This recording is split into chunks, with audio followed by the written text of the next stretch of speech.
The film begins in Buffalo, New York, where we meet Dan, a man who works at a car dealership and is closing his latest sale.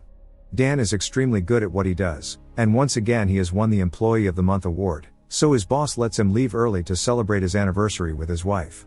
The man lives in a quiet neighborhood, and when he gets home, Dan brings flowers and greets his wife Jessica, as well as his children, Nina, Kyle, and Max. Nina plans to move in with her boyfriend in Iowa, abandoning her studies as a journalist and leaving her career behind, which greatly disappoints her parents. Kyle, who always has trouble communicating with Dan, says he is going to his friend Samir's house because he is bored and his father has forbidden him from playing video games at home. Dan reminds them that today he is celebrating his 18th wedding anniversary with his wife, so someone will have to look after little Max. After a heated argument between Nina and Kyle, Nina agrees to look after him. After teasing his sister about having to babysit, Kyle rides his bike to Samir's house and pays him $200 to let him use the gaming setup he has in his garage. His family doesn't know it, but Kyle has become a famous streamer known as Killboy, thanks to his charisma and incredible skill at shooting games. Meanwhile, Dan and Jessica go to a fair to celebrate their anniversary and ride a roller coaster. In the car, his wife tells him that she would love to do more things with him and go on a trip to somewhere unknown, and Dan promises to do so and devote more time to her. After the roller coaster ride, Jessica feels that their relationship will be as exciting as it was when they were young, and she happily kisses him. At that moment, a group of young people take a photo of him and laugh at him. Dan approaches and confronts them, asking them to delete it, but the boy laughs again and uploads it to social media. Dan gets angry, but the young man insults him, spilling his drink on his head. Instead of fighting, Dan turns around and goes home with his wife. On the way, she tells him he did the right thing by controlling himself and not hitting him, knowing that he tends to react violently, but secretly she feels a little disappointed. The next day, Jessica goes to her kickboxing class, which helps her release her everyday stress and frustrations. She trains and talks to a girl named Gwen, who is visiting the city, and then they go to a cafe for a drink. The two become friends, and Jessica confesses that she is a little frustrated because her husband hasn't taken her on vacation in a long time. After talking for a while, Gwen has to leave, but she reveals that she is a travel agent and leaves Jessica her card in case she ever needs her to organize a trip for them. Later, Dan goes shopping with Max when he notices a strange man following him closely. Suddenly, the stranger tries to hit him, but Dan reacts quickly and manages to dodge his attacks. Despite having his son in front of him, Dan beats him up, leaving everyone surprised, and after paying for his things, he rushes home. Upon entering, Dan reveals a secret compartment where he kept several weapons and money. Worried, he calls Augie, an old colleague, and tells him that he needs to create new identities for his family, revealing that they are in danger.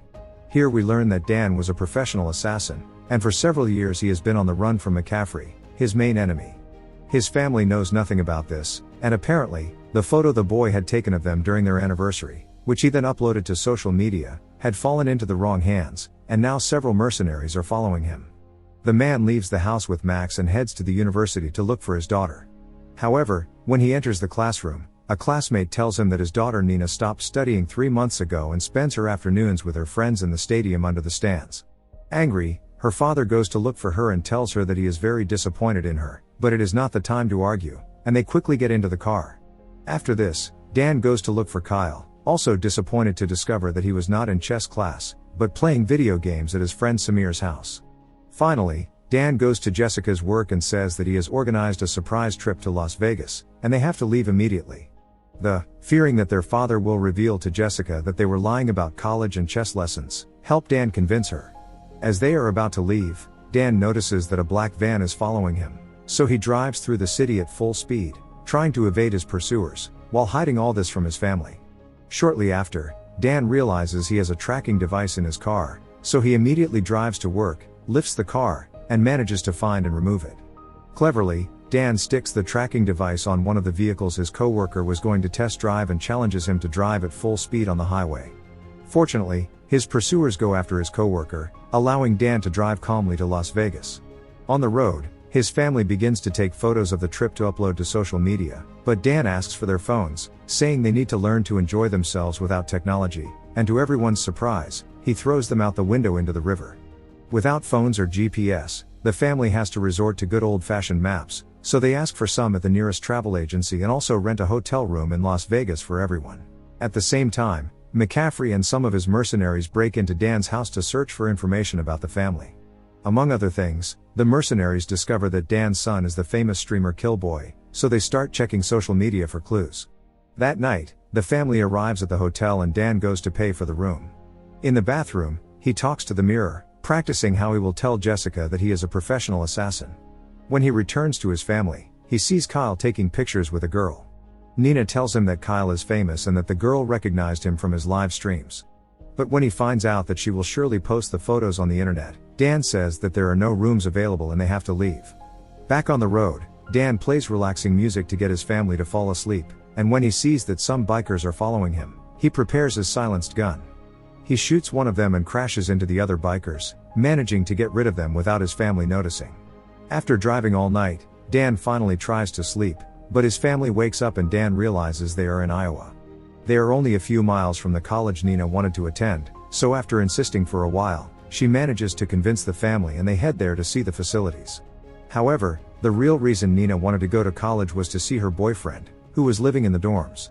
During some pole vault training, Jessica recalls her past as an athlete, and Dan wonders if he should talk about his own past as a killer, but then he sees a strange German man talking on the phone and thinks he might work for McCaffrey. Dan follows him and starts talking to him, asking him about his job, and Jessica notices that the conversation is getting a little weird, so Dan continues speaking German so she can't understand them. When Jessica leaves, the man shows him his briefcase and sees that he was just another salesman, but then one of the real mercenaries finds him and starts attacking him. The two fight, but once again Dan is better than his opponent and manages to overpower him. At the same time, Nina goes to the dorms to see her boyfriend Trevor, and when she knocks on his door, she discovers that he was cheating on her with someone else. Nina breaks up with him and, very disappointed, returns to the car.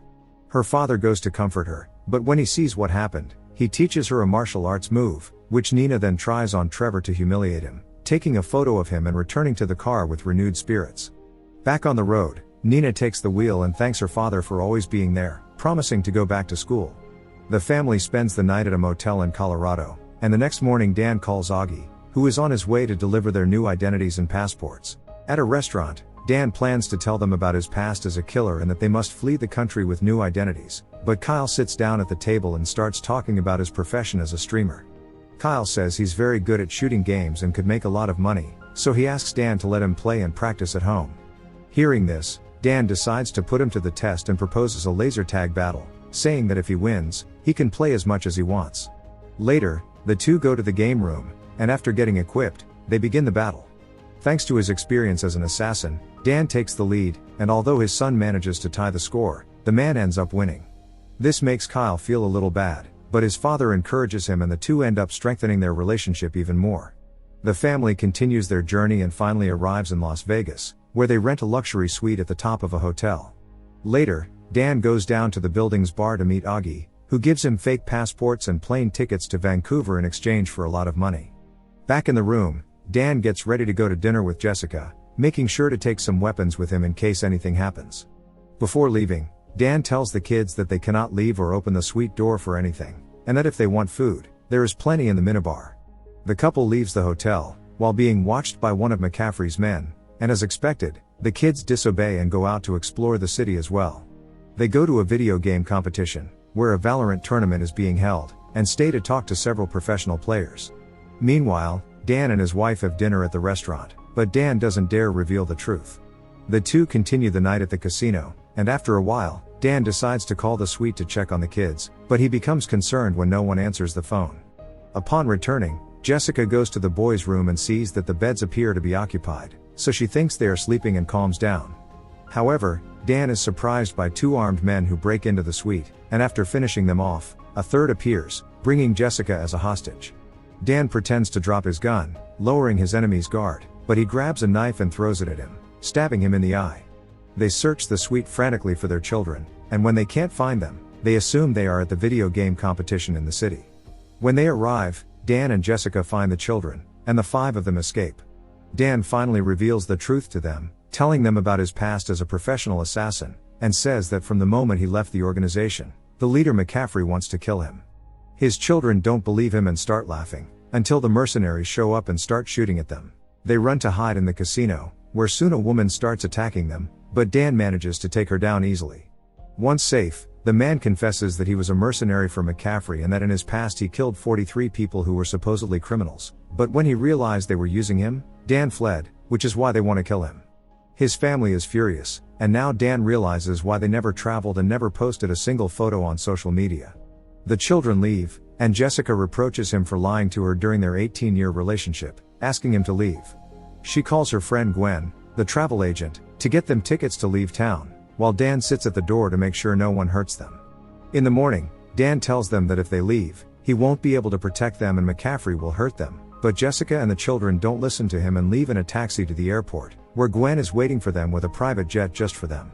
However, as they board, Gwen reveals that she is Dan's ex and wants her ex-husband back. Before the family can do anything, McCaffrey enters and kidnaps Jessica and the children. The man immediately calls Dan, showing that he has his family as hostages, and tells him to meet him at a casino. Upon arrival, McCaffrey's men greet him and take him to the room where his family is being held. Upon seeing him, McCaffrey greets Dan cordially, and it is revealed that he is actually his biological father. It turns out that McCaffrey wanted his son dead for abandoning him, but when he saw that Dan had killed every single mercenary sent by to kill him, his father felt proud and now wants him to come back to work for him. If he agrees to rejoin the organization, McCaffrey will let his family go, on the condition that he never approaches them again. With no other choice, Dan accepts the deal, and one of the mercenaries takes his family out of the room to take them to the airport. However, now that they understand the situation, they are willing to fight to save Dan, so they take Max's diaper and use it to attack the mercenary, throwing him off the building. McCaffrey leaves the building, while Gwen tries to seduce Dan into becoming her husband again. However, the man knocks her unconscious, and his family quickly arrives to help him. They know that McCaffrey will soon realize what has happened and come looking for them, so they use a drone to investigate the surroundings, discovering that the mercenaries are coming after them. Dan asks his family to go to the roof while he takes care of McCaffrey and his men, and Kyle offers to help, observing everything with the drone and passing the information on to his father. With his son's help, Dan begins to attack the mercenaries one by one, and when McCaffrey sees the drone, he calls Gwen and wakes her up, telling her to go after Dan's family and finish them off. Seeing the elevator coming up, Jessica hides the children and shoots at the door when the elevator arrives, but Gwen was taking cover on one side. The women begin to fight, and meanwhile Kyle continues to pass information to his father, who manages to kill all the assassins.